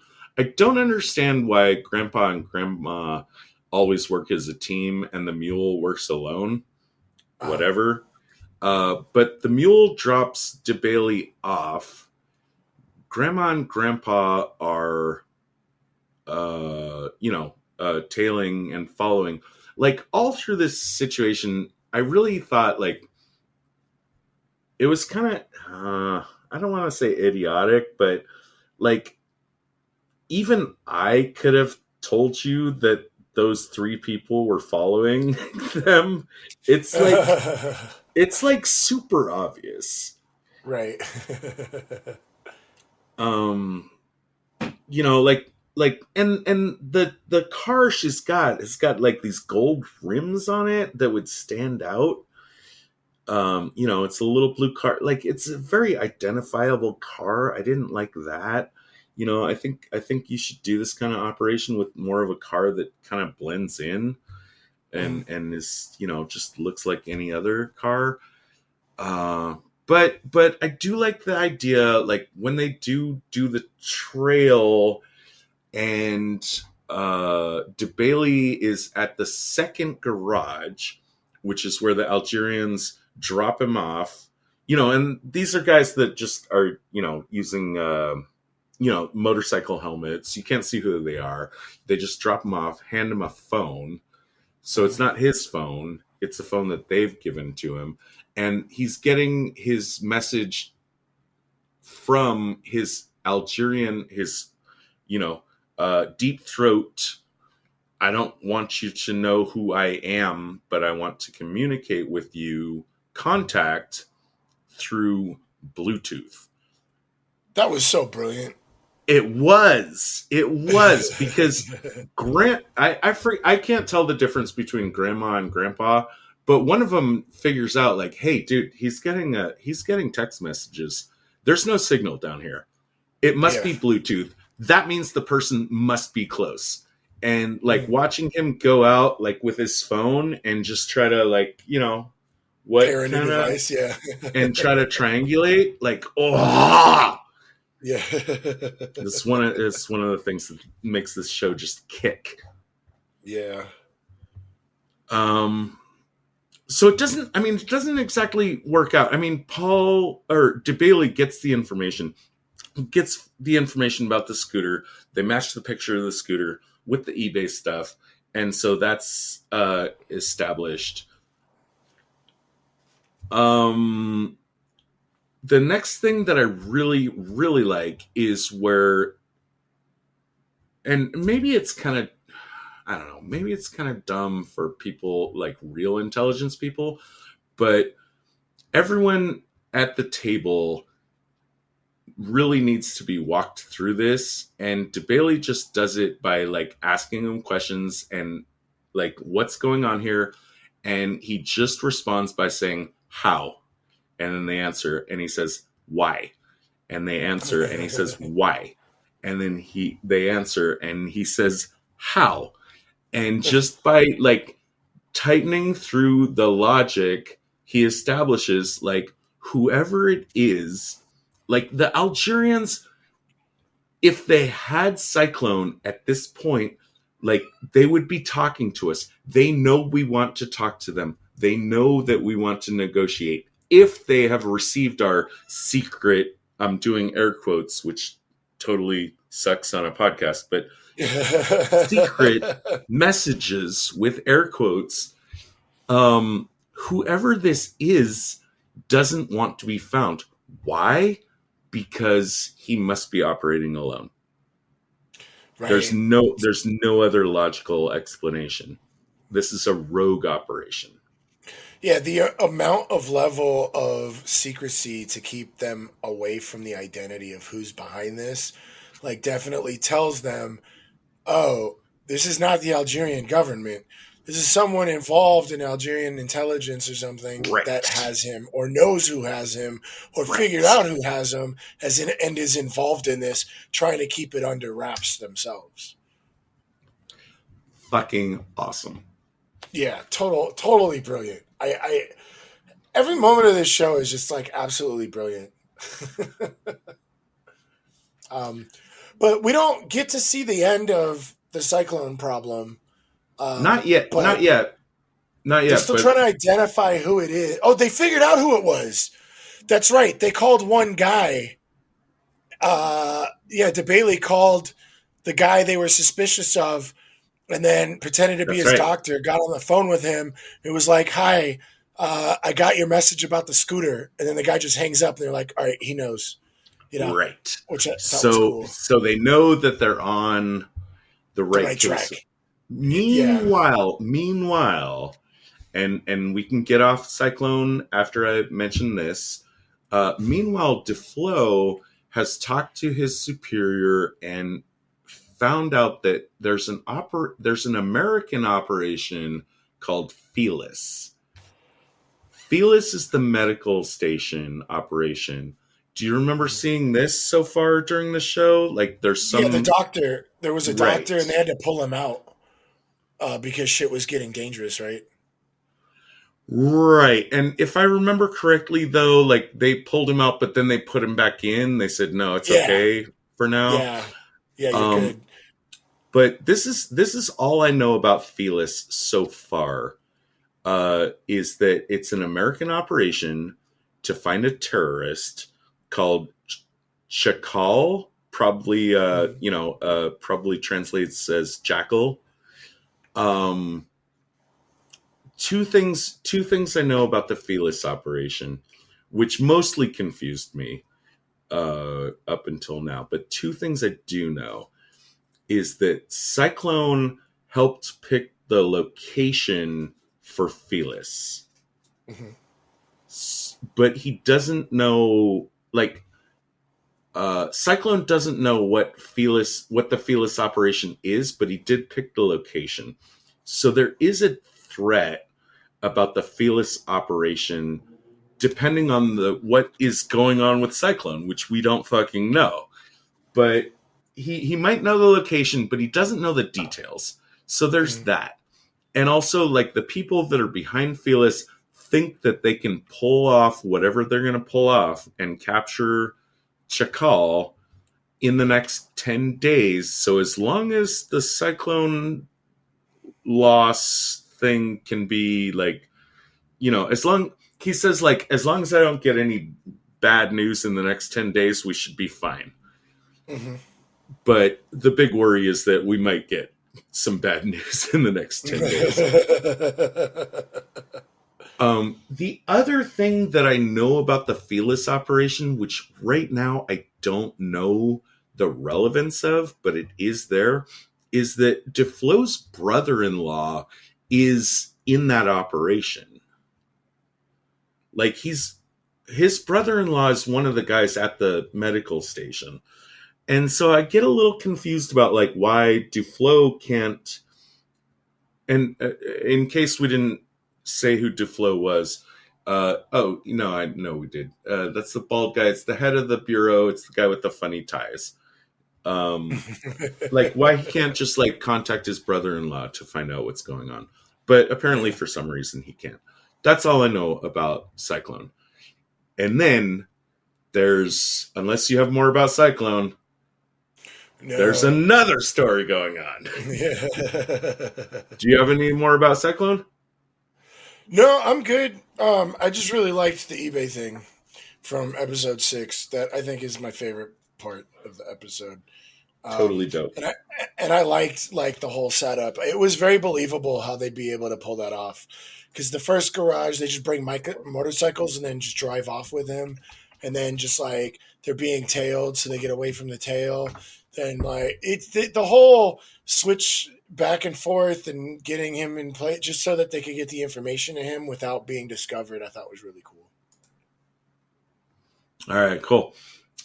So there's we cycle back to, and this was like where episode 1 of season 1 started out, which was at the beginning of the series, Bailey, our main character, has just been pulled back from an operation in Damascus, Mhm. and that's how he's becoming now involved in, like, the other stuff that's going on. Nadia is a lady that was part of his cover. Well, okay, how do we describe this? She was never a target. She wasn't his target. Right. She was just someone that he kindled a romance with, and it Uh-huh. made his cover better. She was a married And woman, right? that's And true. That's and he's true. kind of just like fucking her. But I think their relationship got more serious. That they actually kind of had feelings for each other. Well, he gets told by, at the time, his handler, Mama Pixie Jean Marie, like, it's time to pack it up, come home. Your operation Yeah. is done. And so Right. he has to tell her, this is the first thing we saw in the first episode of the series, first scene of the first series, I think. Uh, You know, he had to tell her like it's over. I'm yeah, out, but and not she giving her asks any why. information. Yeah. Exactly, exactly. So now he's back in Paris, and now he's got some new jobs to do. Primarily, I mean, two things, and this is how the characters do interact with the different stories. But again, the stories don't affect each other. But DeBailey was involved in story one, as in like he was his first job was to train Luceau, Hmm. and then his second job is to be put in charge of like find out what the fuck happened with Cyclone. But here's the weird complication: is he is still like he actually has fallen in love with Nadia. So he's just fallen, I forget what movie it comes from, but even spies fall in love, right? Yeah, yeah, yeah. And that's always the Oh no, case. that was in The Good Shepherd. You know, looks like your son has fallen in love with her. Even spies fall in love. Yeah, And it keeps happening. And this one is a really, really cool, interesting case of that. He's yeah, still in love with someone that he only knows as his cover identity. And yeah. that would be okay, maybe. But, and you might, I think you've watched more recently than I have, than I made these notes, but does he reach out to her first, or does he find out that she's in Paris? Um, no, she didn't even know she was in Paris. I forgot what triggered the phone call, but from their conversation, I think he was worried that she got bombed or something, and so he Oh, that's calls right. her Oh, right. Yeah, yeah. to make sure that she's like not dead, and it turns out that she was in Paris, and and then that's when they start fucking again. Uh, but that's when it makes things more complicated because he was ordered by the agency to break up with her, right? And so he's not supposed to have any contact with her again. He's not And supposed to be. So his cover name was Paul, and here comes the butchering. Lefebvre, Lef. Lefebvre, Lefebvre, hold on, what is Fuck it? you, France. Yeah, Like you can't, Paul. you can't, you can't put three consonants in a fucking. Yeah, You know, we're just gonna yeah, call you Paul. Paul Paul. Lefebvre. Paul. Yeah, we're calling him Paul.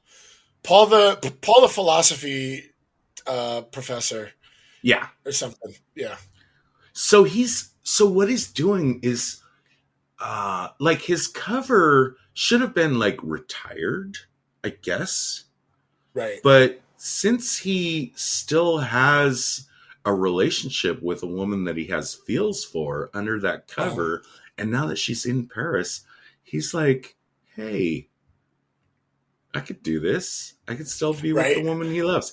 The right. agency should not know about this, right? Hmm. Um, I don't. Which I don't even know. he doesn't. Well, the problem is if they find out, he'll be in trouble because he's I would supposed to think he break should ties be in with her. very big trouble. I Yeah, think and so that's he's actually how episode 6 ends. Is when he yeah, he comes clean and he says, yeah, "I've been doing. Guys, I can't keep it a secret anymore. I've been doing this, and it was wrong." And by the way, I'm gonna say really quick right now. I love this show. I love these characters. The fact is, I know that this character goes on for another, it is involved in another 4 seasons of Le uh, Bureau, just meta knowledge. This seems like a firing offense. This seems like a fuck you. You're yeah, retired after we find out that right, you were abusing, a state created alias for your own boner. right, Doesn't that right. sound doesn't that sound like a firing offense? Yeah, I would say so myself. Okay. But I mean, like he's a veteran. They definitely paint him as like a hardened veteran. So I think with his service, they might be able to overlook this, maybe give him a slap on the wrist or something. But I think it's just the show likes the character, and I like the character, and we all want him to continue. yeah, But yeah, we all want to see this happen, and we want him and Nadia to live happy ever after, even though it's fucking adultery, you know. okay, it gets weirder. It gets weirder in that Nadia, who during his time in Damascus was not a person of interest, now that she's in Paris, she's coincidentally possibly become a very important person of interest because Yeah. she, as an expert on Syrian history and like all the complicated Middle East kind of stuff, like she's involved as a consultant, as a primary consultant in discussions that the exiled government of Syria are having with the Russians. By the way, why are they having these talks in Paris? I don't fucking know. It doesn't seem ideal. Right. Maybe I don't understand it better than that, but it definitely suits the story. So what we have now is a situation where, oh god, it's so complicated. You have a spy who is still in love with let's say a non-target Uh-huh. who has become a target, a Right. potential target, Right. and the people around her are becoming very much suspicious about, because they want to keep the intelligence tight. They're trying to keep these talks very secret, and Uh-huh. so they're starting to worry about her relationship with this Paul guy, Uh-huh. who she doesn't know is a spy, Well, but I think there's actually like is a spy. they Okay, actually both have a moment where like she even expresses to him like what, because he keeps grilling her, what are you doing in Paris, what are you doing, because he figures out something's off, and he starts to realize that she is a person of interest, and he starts to panic because he thinks that she's on, like she he I think suspects that she might be have been trying to turn him, but it turns out she just became a person of interest later, and so he ends up eliminating the idea that she's targeting him, but it doesn't change the fact that they're watching him. And then she kind of figures out, like she puts the, she's not an idiot, right? She puts the pieces together. I don't know who you are. We always meet in hotels. You don't tell me much. You leave and you come and you go and you blah blah blah and whatever. Do you want to tell me about the? Because he starts grilling her. She's yeah, like, she's okay, but she's got questions, but her questions are not leading her to the real truth. Like she wouldn't. well, I She think she doesn't care. I think she has figured out that he's somebody doing something, but it doesn't matter to her. She's just enjoying the romance, and vice versa. Where he starts getting suspicious and starts grilling her, and she's like, "Look, you know what? Like, it doesn't matter. Like, we're meeting because like." You want to tell me why you do X, Y, and Z?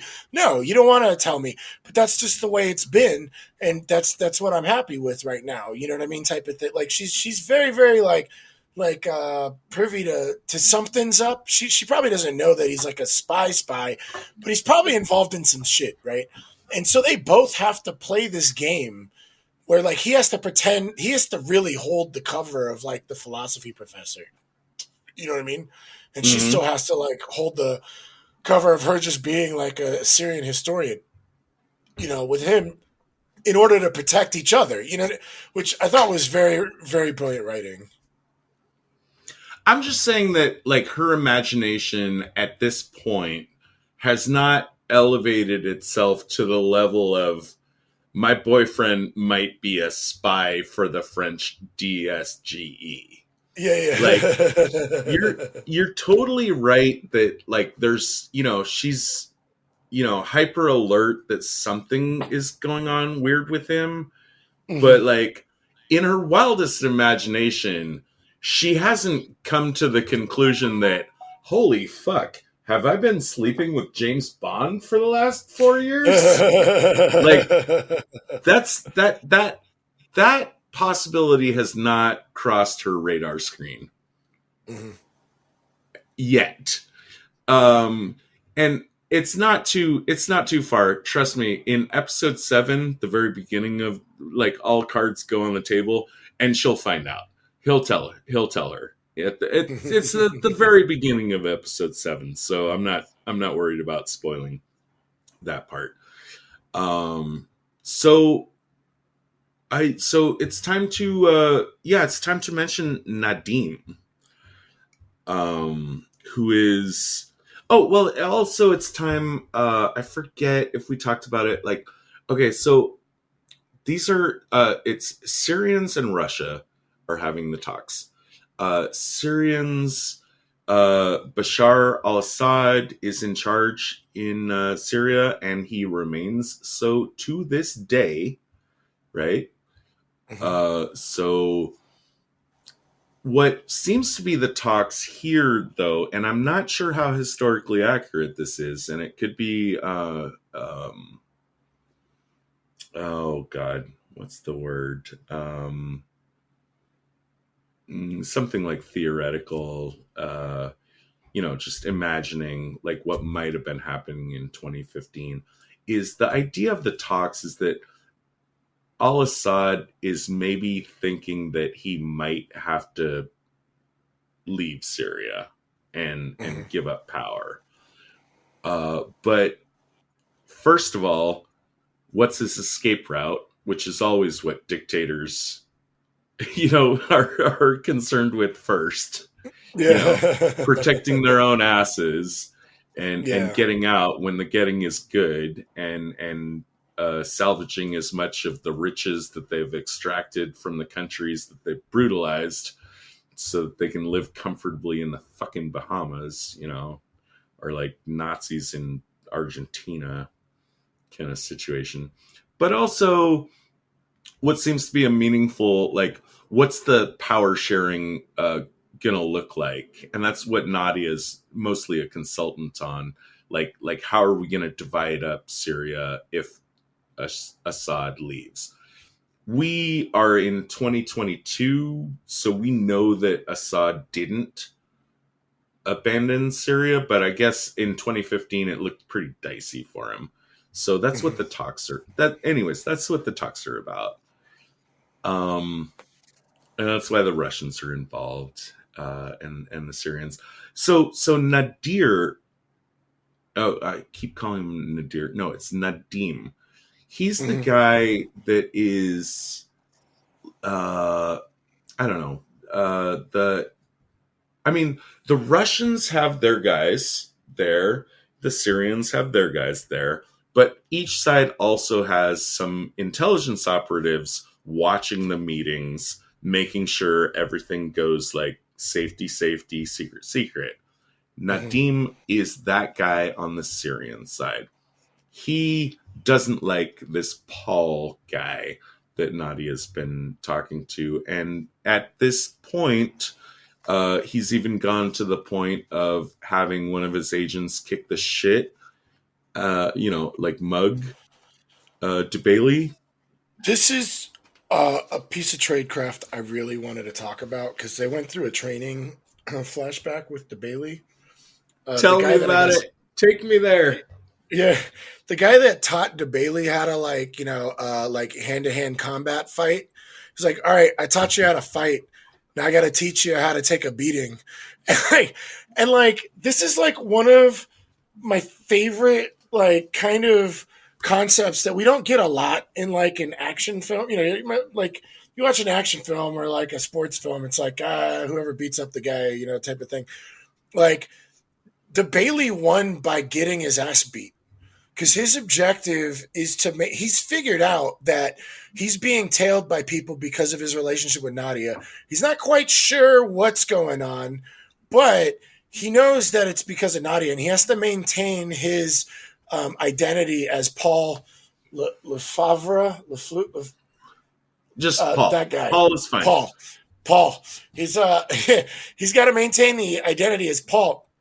So the guy shows up and like fucks him up, and in the moment, because any guy's reaction would be like to fight back. You know what I mean? But we get a flashback in the like right at the beginning of the mugging of him training with this dude, and the dude's like, hey, you gotta know how to like take a beating. Like, yeah, anybody can like get involved in a fight and try and win the fight, but like taking this loss to make I'm it going to look teach like you you're how a to bitch. get your ass kicked. Right. And he lists Yeah. off the, protect your vitals, cover your eyes, just, basically get in the fetal position. But, you look like you're a bitch getting your ass beat, but he's actually protecting very specific points on his body. You know what I mean? And like, good. I thought it was fucking brilliant, bro. Like, and this is one of my favorite moments of the show is like, they really like, took it home, like sent it home. Like, look, like just being a badass James Bond dude isn't that's not what this is about. Sometimes you really have to sell that identity. And if you're a philosophy, you could be a philosophy professor that was like a, champion judo guy or whatever, but that's not Paul.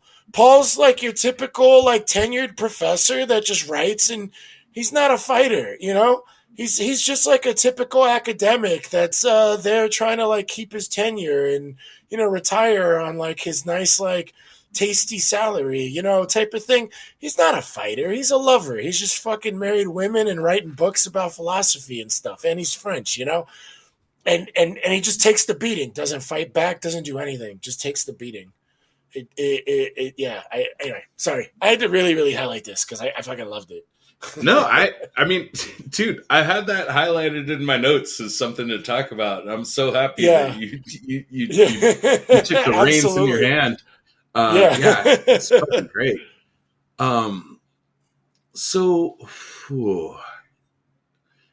So we've established that like Nadim has got very suspicious of DeBailey, sent someone to knock him out. We're gonna see in episode 6, like also like the guy that kicked Paul's ass, not so subtly shows up with Paul's jacket, and without saying so, kind of lets her know. I'm not sure how good this tradecraft is. I think it's actually kind of poor to alert Nadia that that her boyfriend Paul is possibly in danger. I think that's tradecraft. I think that's like dick swinging, unnecessary, unsubtle tradecraft. I fucked up your boyfriend. Right. Oh yeah, that's fucking without saying so out loud, but still, like, I don't see what the advantage is of telling her that. Yeah, none whatsoever. And especially the line, by the way, you picked a fucking shitty guy. My baby cousin could beat him up. Yeah. It's very dick swingy. Yeah. I don't think that should get positive spy points at all. No. Dr. Balms is a character that we haven't had to mention too much, even though she's involved in all 3 stories. This is the blonde psychiatrist that's recently been recruited to the Bureau. It's around this time that she tries to kind of, squeeze out some information from Jean-Marie, Pixie Mama. Jean-Marie tells Dr. Balms that Luceau is maybe having trouble. Balms offers to analyze Luceau and then asks DeBailey to help check out Luceau's apartment. And this is, I guess, the most where all 3 stories possibly intersect. Right. But at this point, DeBailey is definitely being tailed. And he's being tailed, by the way, not just by the Syrians, who, is in the person of Nadim, who's suspicious of him, but also being tailed by the Russians.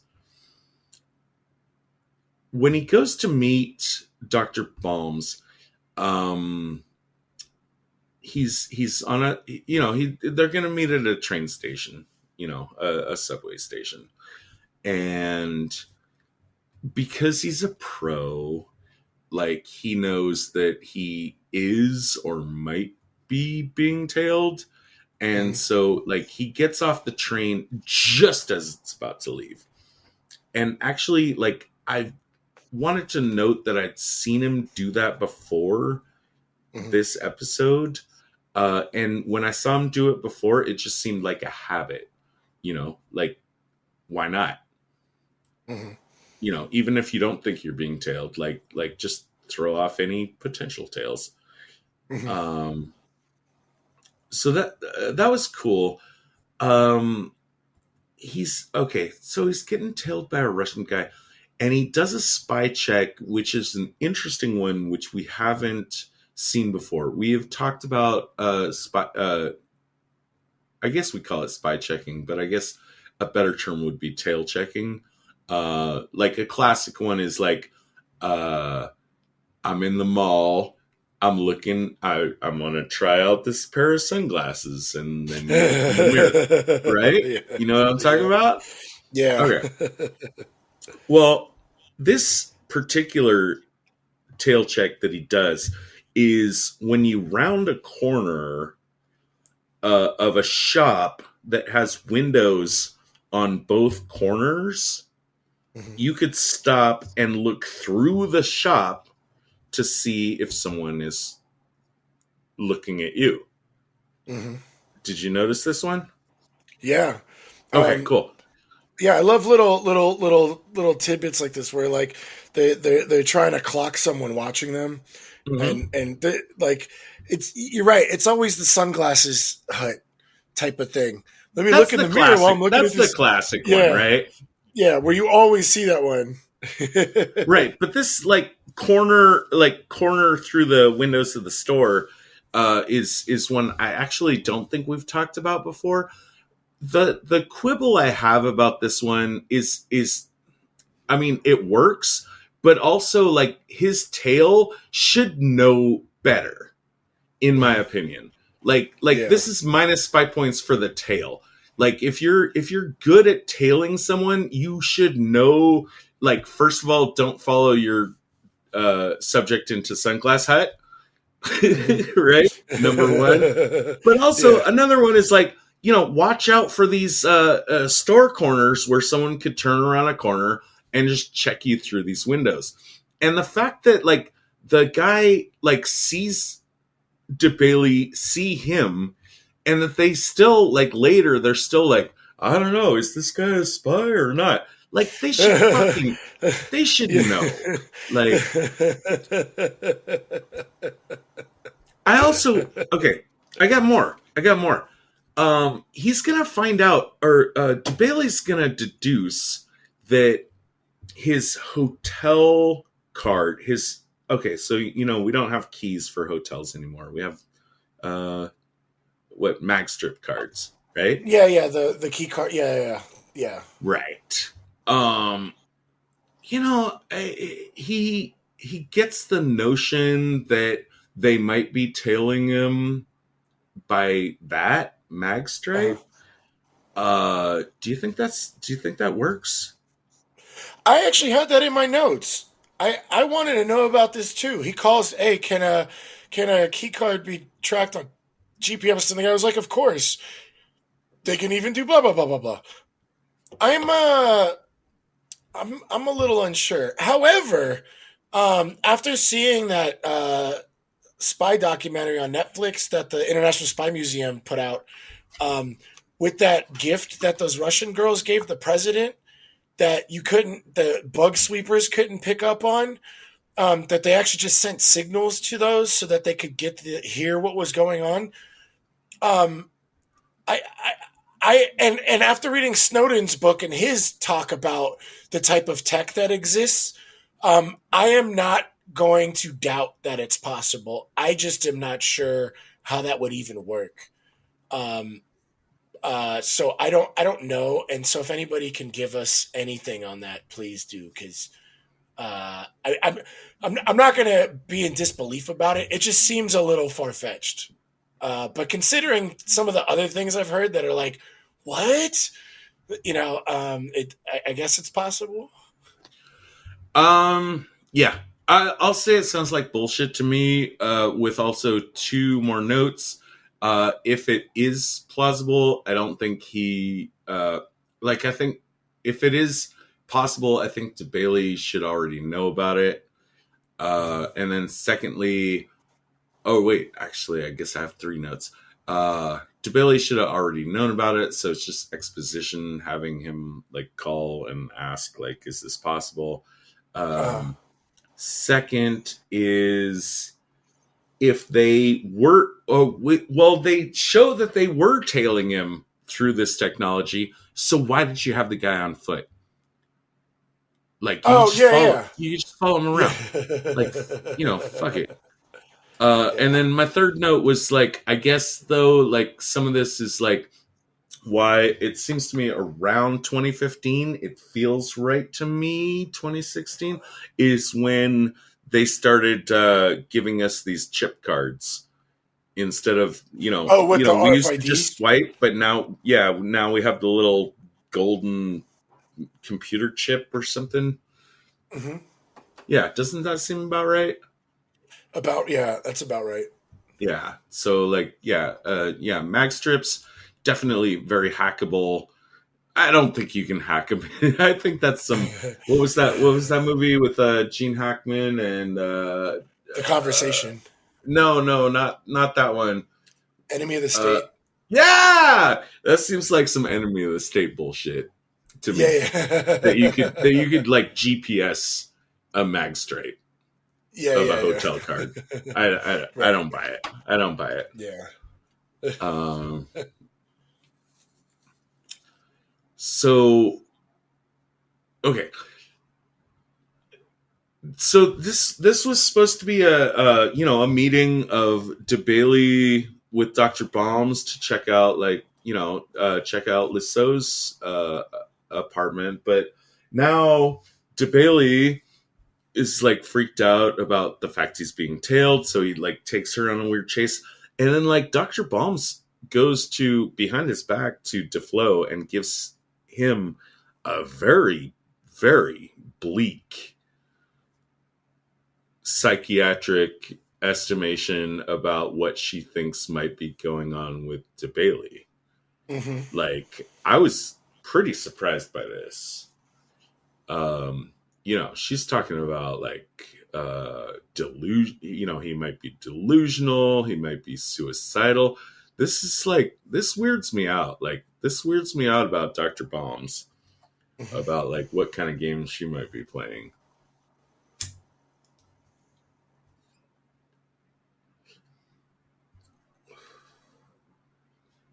You mean the psychiatrist or Yeah, the therapist? yeah.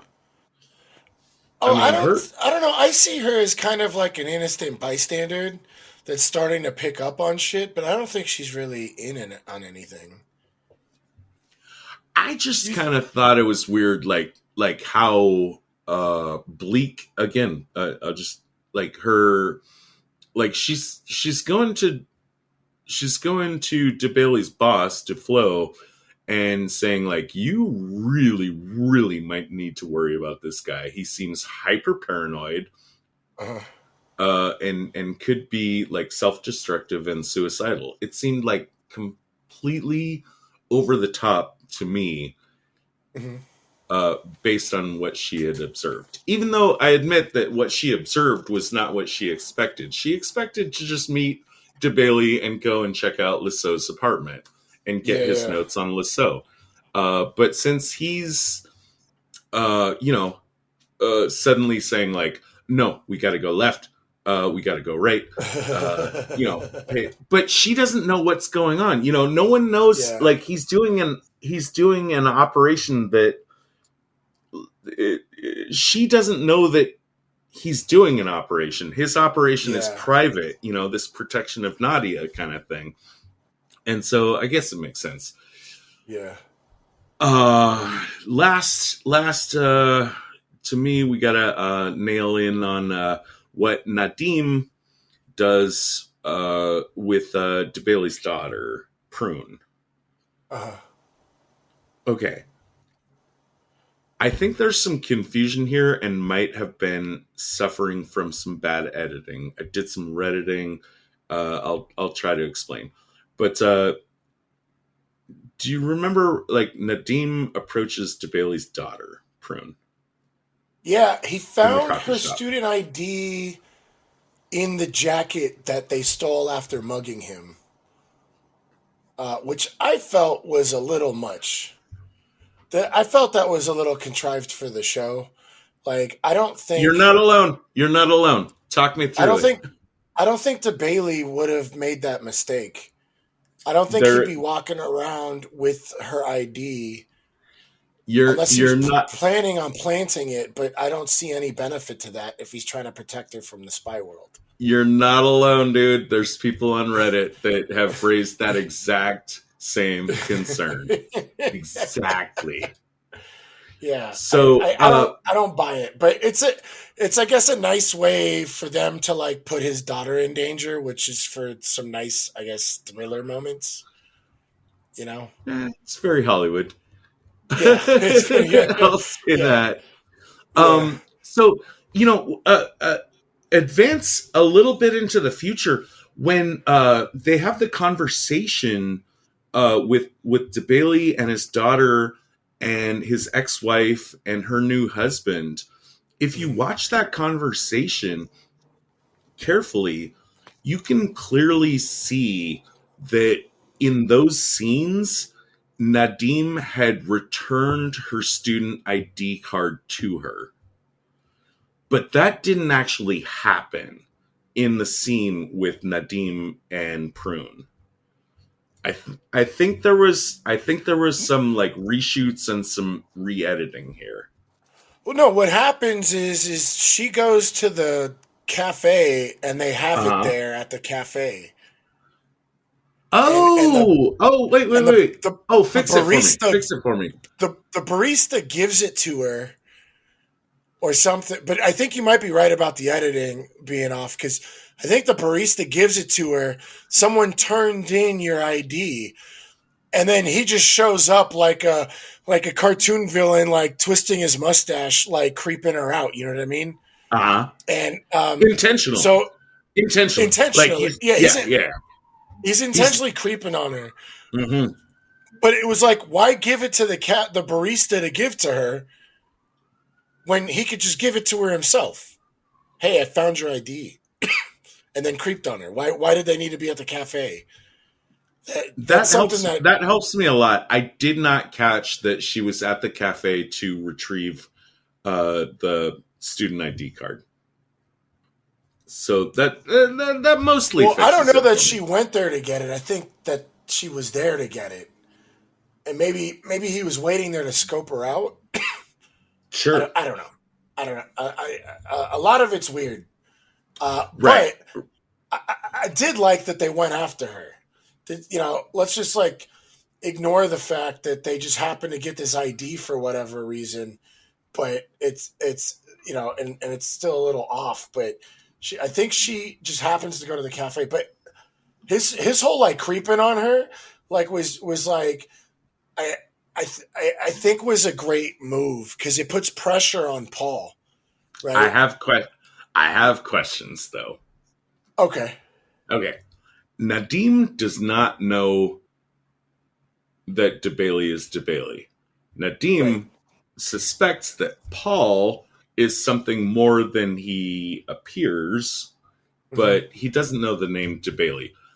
He has one of his thugs beat up Paul, and one of the things they find is a student ID card from a Prune DeBailey. Okay, so yeah, you could follow up on this, but when he shows up in the cafe, he intentionally like throws out the name Paul Lefebvre, Yeah. and she reacts to that. and it's pretty Right. obvious. I mean, you don't, Right. you don't have to be a super spy to notice, I mean, she's not trained or whatever. So, Yeah. Yeah. Yeah. Yeah.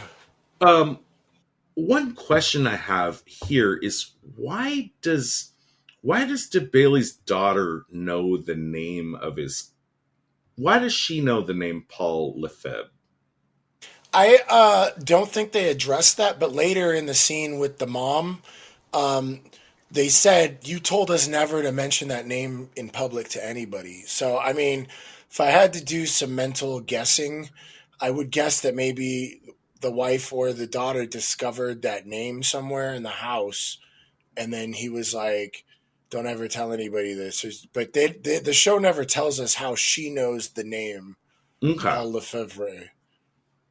okay, Um, but I just went through that scene at the cafe.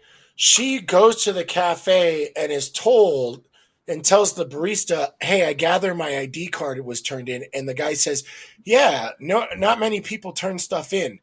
So I'm guessing the guy doesn't know who she is. He just has her name and finds a cafe near the college and gives the ID to that cafe, guessing that it's hers. right. And so it's a bit thin that he could have Yeah. tailed her to be at that moment that she Mhm. showed up.